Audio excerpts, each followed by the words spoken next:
رسول کو بلند کیا جہاں تک چاہا. کسی حدیث میں ذکر نہیں کہ اللہ کے رسول عرش پہ آئے. طاہر القادری صاحب نے تو اللہ رسول اللہ کو نعوذ باللہ گلے ملوا دیا کہ ادھر سے وہ اتر رہا ہے، ادھر سے یہ چڑھ رہا ہے. دروازے پہ پہنچے، اللہ باہر نکلا، اللہ نے اپنے رسول کو اندر کیا، دروازہ بند کیا، کنڈی لگائی، اور پھر وہ کچھ ہوا جس کا تمہیں کوئی خبر نہیں ہے. نعوذ باللہ پورا قصہ جیسے عاشق اور معشوق کی ملاقات ہو رہی. تعالی اللہ عما یقول. اور یہ کہتا ہے کہ جب اللہ کے نبی عرش پہ پہنچے، منتظر عباس نقوی راولپنڈی سے اس کی کتاب شائع ہوئی، تو عرش پہ ایک پردہ پڑا ہوا تھا. رسول اللہ صلی اللہ علیہ وسلم نے پوچھا اللہ یہ پردہ کیسا ہے؟ کہا اسی کے لیے تو یہاں بلایا ہے. پردہ ہٹایا، پیچھے مولا علی بیٹھے ہوئے تھے. کہا اس کی ولایت سمجھانے کے لیے تجھے یہ معراج ہوئی ہے، اس کی ولایت کا اعلان کر. یا ایھا الرسول بلغ ما انزل الیک فی ولایت علی فإن لم تفعل فما بلغت رسالتہ. اگر تو نے لوگوں کو علی کی ولایت نہیں بتائی تو تو نے رسالت کا حق ادا نہیں کیا، تو اپنی رسالت کے کام کے اندر فیل ہو گیا. یہ جھوٹ ہے اللہ پر، قرآن پر، رسول اللہ پر، علی مرتضیٰ کے اوپر. حقیقت کیا ہے؟ قرآن کی آیت کیا ہے؟ یا ایھا الرسول بلغ ما انزل الیک من ربک. اے رسول بیان کرو لوگوں کو جو اللہ نے تجھ پر اتارا ہے. توحید کا پیغام اللہ نے اتارا، قرآن تجھ پہ اللہ نے اتارا، اس کی شرح، اس کی تشریح، اس کی تفسیر تیری زبان کے ذریعے احادیث یہ بھی اللہ نے تجھ پہ اتاری. اے نبی لوگوں کو اس کا پہنچا دو، بتا دو، سنا دو. اگر تم یہ دعوت کا کام نہیں کرو گے، یہ توحید کا پیغام عام نہیں کرو گے، تو پھر سمجھ لو کہ تم نے رسالت کا کام پورا نہیں کیا. اسی لیے رسول اللہ صلی اللہ علیہ وسلم نے ابو طالب کو جواب میں کہا تھا، جب قوم آ کر کہہ رہی تھی تیرا بھتیجا ہمارے بتوں کو برا کہتا ہے، روک لے. چچا نے کہا تھا بھتیجے بوڑھا ہو گیا ہوں، میرے پہ اتنا وزن ڈال جتنا میں برداشت کر سکوں. آقا کی آنکھوں میں آنسو آئے، اپنے ہاتھوں کو دراز کیا، کہا چچا یہ کفار مجھے دعوت توحید سے روکنے کے لیے آپ کے پاس آئے ہیں. یہ اگر آسمان سے سورج کو توڑ کے میرے ہاتھ پہ رکھ دیں، دوسرے پہ چاند کو توڑ کے رکھ دیں، یہ انہونا کام اگر کر جائیں، میں تب بھی اللہ کی توحید کی دعوت سے باز نہیں آؤں گا. کیونکہ اللہ نے اپنے حبیب کو بھیجا ہی اس کام کے لیے کہ لوگوں کی پیشانییں غیر اللہ کے دروں پہ چھپ چکی ہیں. ان پیشانیوں کو اٹھاؤ، ان کو عزت کی راہ دکھاؤ، اور انہیں بتاؤ کہ سر جب بھی جھکتا ہے عرش والے اللہ کے لیے جھکتا ہے. ادع الی سبیل ربک بالحکمہ والموعظۃ الحسنہ وجادلہم باللتی ہی احسن. اے نبی لوگوں کو بلاؤ اپنے رب کے راستے کی طرف حکمت کے ساتھ. یہ نبی کی خصوصیت رہی، یہ نبی کی شان رہی کہ نبی اللہ کے دین کی دعوت کا کام حکمت کے ساتھ، اچھے انداز میں. اب حکمت سے مراد یہاں پہ دو مرادیں لی جاتی ہیں. ایک کہتا ہے جی یہ کہنا کہ یہ مردہ مشکل کشا نہیں ہو سکتا، یہ قبر میں جو پڑا ہے یہ حاجت روا نہیں ہو سکتا، اس کی خبروں پر آ کر بری بری سرکار بری میری کھوٹی قسمت کر دے ہری، یہ قوالیاں پڑھنا ٹھیک نہیں ہے، یہ اللہ کی ساتھ شرک ہے. کچھ لوگ کہتے ہیں کہ جناب آپ باتیں تو ٹھیک کرتے ہیں لیکن حکمت کے ساتھ نہیں کرتے. یہ حکمت نہیں ہے، یہ حکمت نہیں ہے. حکمت کیا ہے؟ امت ٹکڑے ٹکڑے ہو چکی ہے، امت کو جوڑو، نماز کے لیے بلاؤ، روزے کے لیے بلاؤ، ذکر اذکار کے لیے بلاؤ، ان کے اندر کی اصلاح کرو. یہ دعوت نہ دو، یہ نہ کہو کہ یہ مشکل کشا نہیں، یہ حاجت روا نہیں، یہ بگڑی بنانے والا نہیں، یہ غوث اعظم نہیں، یہ پارلیمنٹ قومی اسمبلی قانون ساز نہیں، اس کو اتھارٹی نہیں کہ یہ قانون سازی کرے. انسان کو جب حکومت ملتی ہے وہ اللہ کے قوانین کو نافذ کرتے ہیں، وہ خود جمہوریت کے ذریعے اللہ کی حاکمیت میں شرک کرتے ہوئے قانون سازی نہیں کر سکتے. قانون تو قرآن کی صورت میں آ چکا. جی یہ باتیں جو آپ کرتے ہیں یہ توڑنے والی باتیں ہیں، جوڑنے والی نہیں.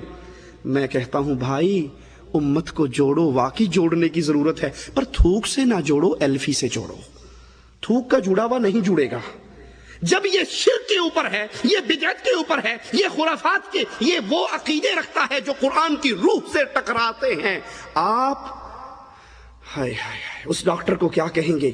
مریض کا پورا ہاتھ اندر سے گل چکا ہے اور ڈاکٹری تعلیم کے مطابق اب اس کا آپریشن کر کے یہ ہاتھ کاٹنا اس کے باقی جسم کو بچانے کے لیے ضروری ہے، لیکن ڈاکٹر کہتے ہیں جی دیکھیں نا، ہاتھ کاٹیں گے لوگ اس کو ٹونڈا کہیں گے، لوگ اس کی توہین کریں گے، اس کو تکلیف بھی کتنی ہوگی، اپنی کٹی ہوئی بازو دے کر دکھ بھی ہوگا، لہٰذا میں نہیں کاٹتا، میں اس کے اوپر پٹیاں کر دیتا ہوں، میں اس کے اوپر ڈیٹول سے اس کو صاف کرتا ہوں، مرہم لگاتا ہوں، ٹیوبیں دیتا ہوں، پاؤڈر چھڑکتا ہوں۔ کیا خیال ہے یہ ڈاکٹر عقل مند ہے یا دوست ہے یا دشمن ہے؟ ارے تو اتنا سا ہاتھ کاٹنے کی تکلیف گوارا نہیں کرتا اور اس زخم کو، اس زہر کو پھیلا کر پورا جسم گل جائے گا اور یہ مر جائے گا، تجھے یہ گوارا ہے کہ یہ سارا مر جائے اور ایک ہاتھ کاٹنا گوارا نہیں؟ یہی توحید کے داعی اور چلوں کے داعی میں فرق ہے۔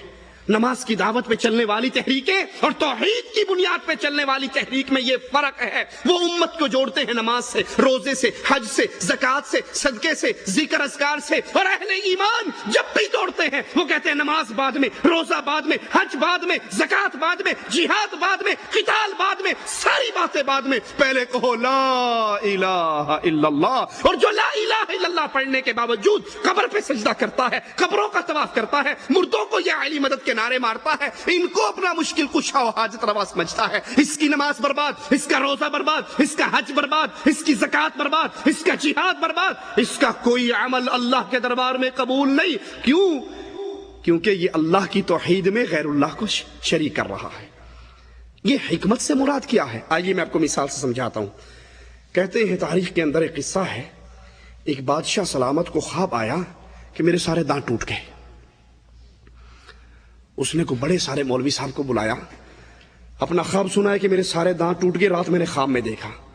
اس نے کیا کہا؟ اس نے کہا جناب اس خواب کی تعبیر مجھے یہ سمجھ آتی ہے کہ آپ کا سارا خاندان آپ کی زندگی میں مر جائے گا۔